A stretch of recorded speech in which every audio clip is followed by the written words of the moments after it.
furacão Idália chegou à Flórida com ventos de 200 km por hora, provocando cheias catastróficas. Número de brasileiros que procura asilo nos Estados Unidos triplica, segundo um novo levantamento. Brasileira deputada em Massachusetts é eleita uma das latinas mais influentes do estado. Em Massachusetts, corre em segredo de justiça caso de brasileira atacada por ex-marido também do Brasil.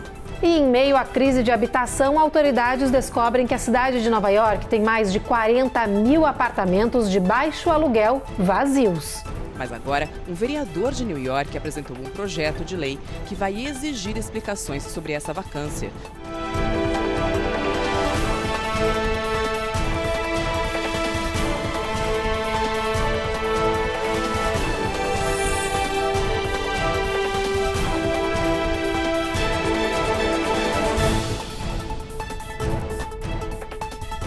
Olá, boa noite. Muito boa noite.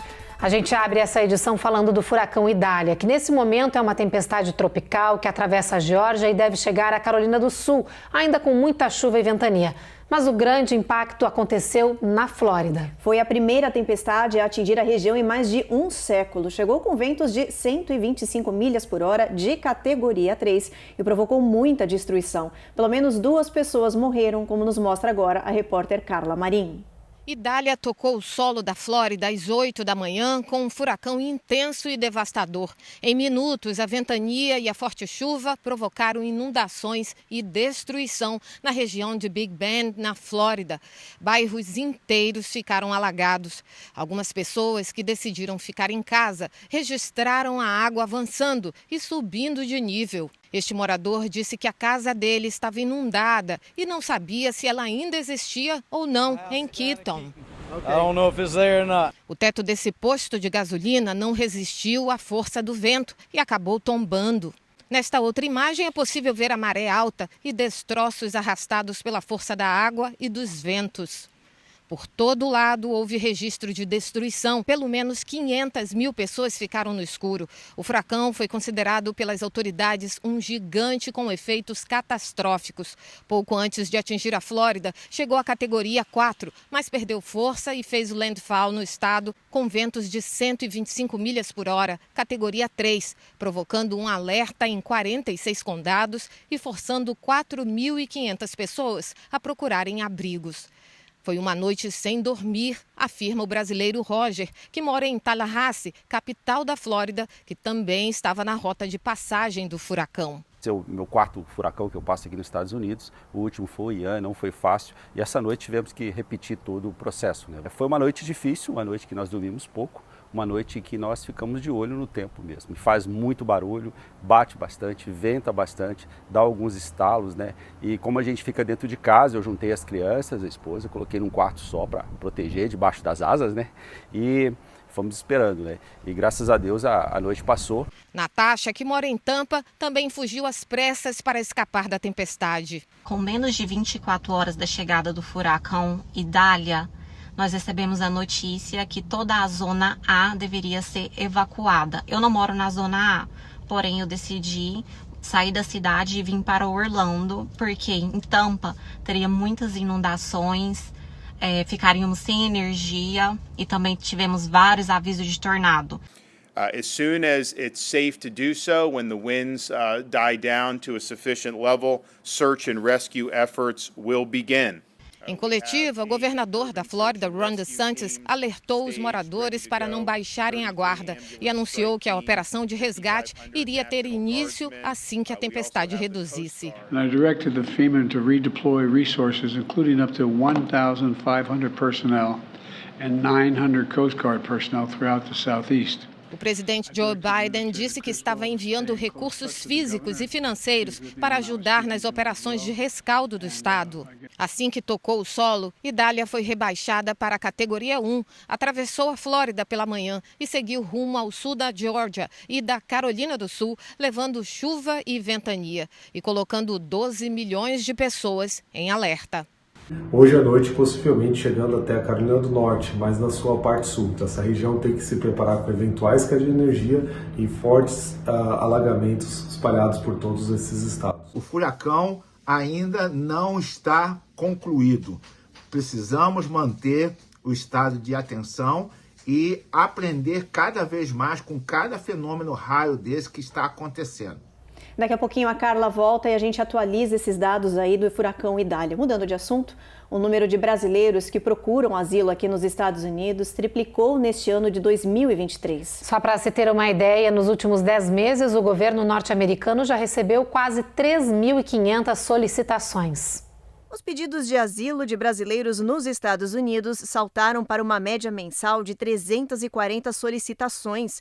Isso significa que desde outubro do ano passado, quando começou o ano fiscal americano, até agora, o total de cidadãos solicitando asilo bateu recorde de 3.417 brasileiros. Muitos deles chegaram pela fronteira sul do México com os Estados Unidos. Por causa desse aumento de pedidos, o Brasil passou a ocupar o 17º lugar no ranking de nacionalidades que mais pedem esse benefício migratório. Mas, segundo a lei americana, um imigrante só pode ser elegível para asilo se ele comprovar que é perseguido por motivo de raça, religião, nacionalidade, opinião política e outros fatores de medo crível. Os dados foram fornecidos pelos departamentos americanos de Estado e de Segurança Interna e compilados pelo escritório AG Immigration. É importante mencionar que para se qualificar para um processo de asilo, não basta, por exemplo, estar vindo de um país violento, que sofreu, por exemplo, um assalto naquele país. Nós precisamos demonstrar que a perseguição ela é direcionada contra aquela pessoa, contra por exemplo, a Ana, contra o José, contra o João, e que não há qualquer lugar no país de origem que essa pessoa se sinta segura. Essa perseguição ela pode ser política, pode ser religiosa, pode ser em decorrência do gênero, por participar, por exemplo, em um grupo minoritário, mas esse medo crível ele tem que existir. E causa preocupação a questão dos asilos, dos pedidos de asilo que são frívolos, que não há um embasamento. Para esses, ainda que num primeiro momento o peticionário possa ter um benefício de ter uma autorização de trabalho nos Estados Unidos, num segundo momento, confirmado o pedido sem base factual, essa pessoa pode ficar permanentemente banida dos Estados Unidos.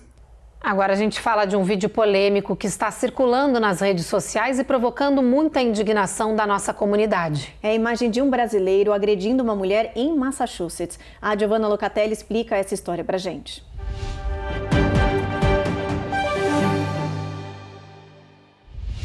As imagens foram gravadas de forma escondida e mostram o brasileiro chamado Maicon batendo na ex-esposa. A violência teria durado alguns minutos, mas foi o suficiente para deixar a brasileira com ferimentos em todo o corpo. Ela teve que ser hospitalizada. As últimas informações apontam que o brasileiro foi preso acusado de agressão doméstica em Massachusetts. O caso corre em segredo de justiça. Depois do intervalo, o estudo aponta que o popular suplemento de óleo de peixe não é tão eficiente quanto parece. E a gente traz os detalhes da indicação de uma deputada brasileira por Massachusetts como uma das latinas mais influentes do estado.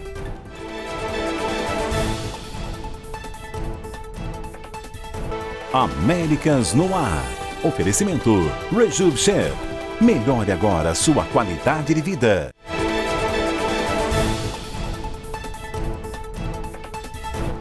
E agora, olha só que legal essa notícia. Uma brasileira, deputada estadual por Massachusetts, vai ser premiada pelo seu trabalho. É a Priscila Souza, que acaba de ser eleita uma das 100 principais líderes latinas do estado.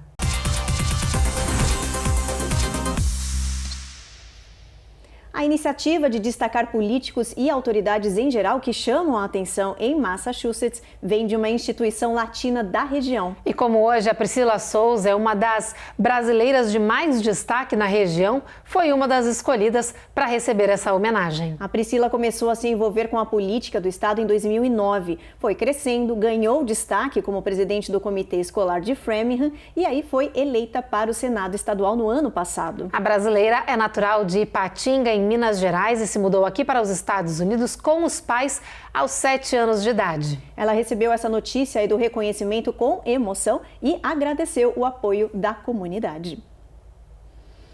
Agora a gente muda de assunto porque autoridades federais estão investigando quase 5 mil pilotos suspeitos de falsificar seus prontuários médicos para mentir sobre condições graves que poderiam torná-los impróprios para transportar passageiros. Os pilotos sob investigação são todos veteranos militares. Eles disseram à Administração Federal de Aviação que eram saudáveis o suficiente para voar, mas seus registros não dizem isso. O grupo de quase 5 mil pilotos teria mentido sobre informações essenciais que são exigidas por lei, tudo para supostamente receber benefícios do governo para veteranos, como compensações por deficiências. De acordo com as investigações, as inconsistências nos registros já ocorrem há mais de 2 anos. E se as alegações dos prontuários fossem verdade, nenhum dos pilotos poderia operar uma aeronave. Até agora, ao menos 60 deles foram removidos das suas funções enquanto os registros são revisados. As autoridades não descartam encaminhar os casos para o Departamento de Justiça, que poderia abrir processos de fraude contra os pilotos. Um estudo apontou que, ao contrário do que muita gente pensa, tomar cápsulas de óleo de peixe não melhora a saúde cardiovascular. Os estudiosos dizem que existem muitas outras coisas que realmente funcionam para deixar o coração bem, como nos mostra agora a repórter Eloá Orazen. Avaliado em mais de 5 bilhões de dólares, o mercado de óleo de peixe tinha esperança de aumentar seu valor em quase 9% até 2028. Mas uma nova pesquisa pode mudar os rumos deste setor. Um estudo clínico publicado na JAMA Cardiology mostrou que é falsa ou exagerada a afirmação de que a ingestão de óleo de peixe, como o ômega 3, melhora a saúde cardiovascular. Ainda que seja verdade que aqueles que se alimentam de frutos do mar tenham menos chance de morrer de doenças do coração, 2 grandes análises mostraram que a ingestão de suplementos não afeta a saúde cardiovascular de uma pessoa. Assim, os pesquisadores concluem que é melhor obter óleos como o ômega 3 a partir de uma dieta balanceada, que inclua salmão, cavala, chia e linhaça, por exemplo. O que nós sabemos hoje que para ter uma saúde cardiovascular saudável, nós devemos fazer atividade física regular, evitar os fatores de risco, como hipertensão, diabetes, tabagismo, colesterol, dormir cedo, ter um sono reparador, fazer uso diário de 2 litros de água, evitar o estresse crônico e alimentação saudável, diminuindo os alimentos gordurosos, calóricos e evitar a ingestão abusiva de carne vermelha que tem grande concentração de colesterol e favorece o aparecimento de doenças cardiovasculares. A administração Biden revelou uma lista com os 10 primeiros medicamentos que o Medicare pode negociar os preços. São remédios bem populares que tratam condições como diabetes, câncer e doenças cardíacas. Foi a lei de redução da inflação que deu ao Medicare autoridade para negociar os valores de muitos remédios. A indústria farmacêutica não gostou e até tentou barrar essa medida com várias ações judiciais, sem sucesso. Bom, mas apesar da boa notícia com o acesso a remédios mais baratos, ainda vai ser preciso paciência, porque os preços negociados não vão entrar em vigor até 2026. Um levantamento do governo mostra que os inscritos no Medicare pagaram 3,4 bilhões de dólares do próprio bolso em medicamentos no ano passado. Depois do intervalo, o estudo mostra que novos opioides mais poderosos podem alimentar a epidemia no país de forma sem precedentes. E a gente explica como a cidade de Nova York tem mais de 40 mil apartamentos de baixo aluguel vazios.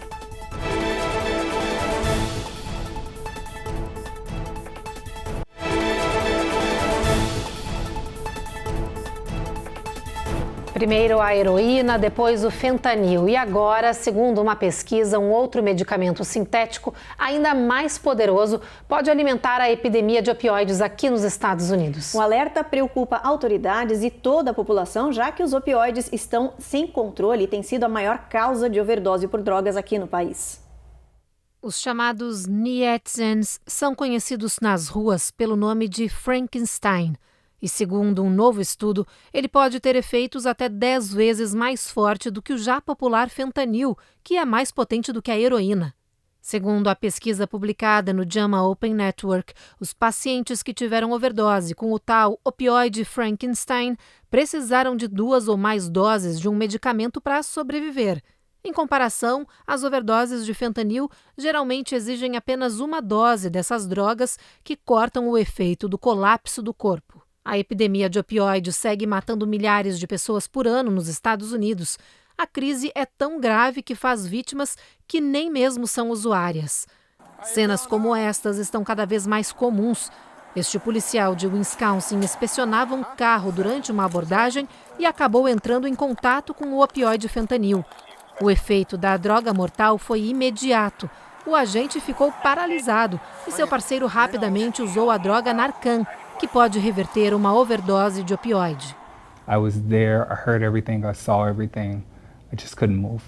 O agente Williams diz que ouvia tudo e não conseguia se mover. Tudo foi assustador e ele levou 2 dias para se sentir normal de novo.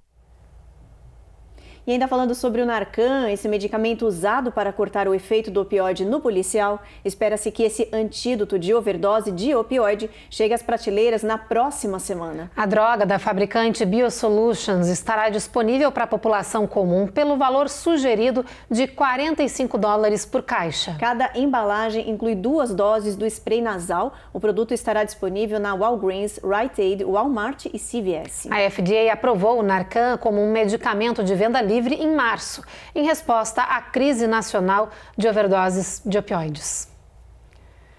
E na cidade de Nova York, mais de 40 mil apartamentos vazios nos 5 distritos têm valores acessíveis para a população. A notícia divulgada por um escritório independente de orçamento surpreendeu as autoridades que enfrentam uma grave crise de habitação na cidade, como nos mostra agora a Carolina Camargo.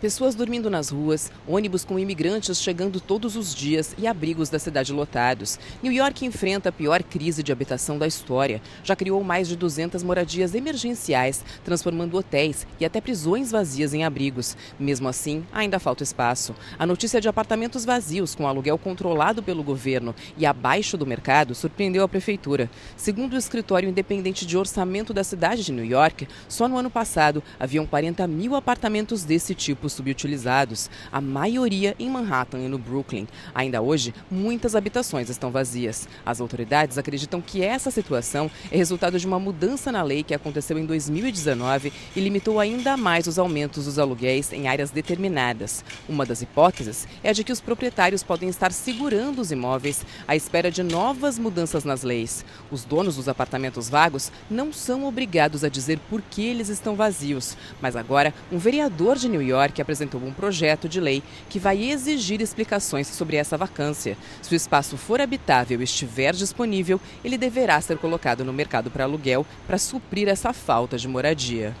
O que acontece, na verdade, é que muitas pessoas saíram de Nova York sem pensar muito. Então, pessoas que tinham rent stabilized, que nós chamamos, que é um aluguel que é controlado pela cidade, por uma comissão organizada pela cidade, desistiram desse negócio, né? E é, na verdade, um negócio muito interessante para as pessoas que querem morar aqui por muito tempo.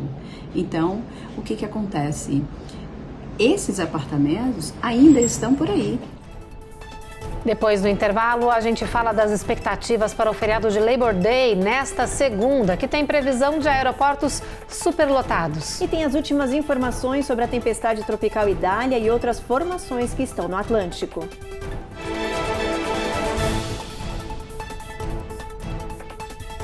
Américas no ar. Oferecimento Rejuve Chef. Melhore agora sua qualidade de vida.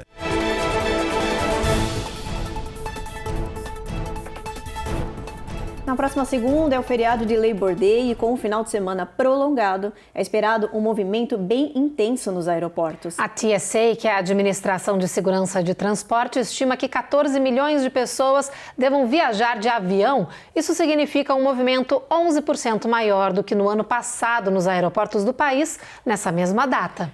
Por isso, as autoridades estão pedindo para as pessoas estarem preparadas para saguões lotados e muita fila de embarque também. A ordem é chegar cedo para não fazer tudo aí em cima da hora e não perder o voo. A Administração Federal de Aviação alertou que a grande movimentação já vai começar amanhã, na quinta-feira. Por isso, planeje tudo com cuidado e se antecipe. E depois disso, claro, um bom feriado para vocês. Agora, olha só essa notícia que curiosa. A NASA se juntou com a Administração Oceânica e Atmosférica para uma missão conjunta, medir a poluição do ar. Depois de lançar um satélite no espaço só para acompanhar as regiões com a pior qualidade do ar do país, eles decidiram equipar um avião e mapear os efeitos dessa poluição na Terra.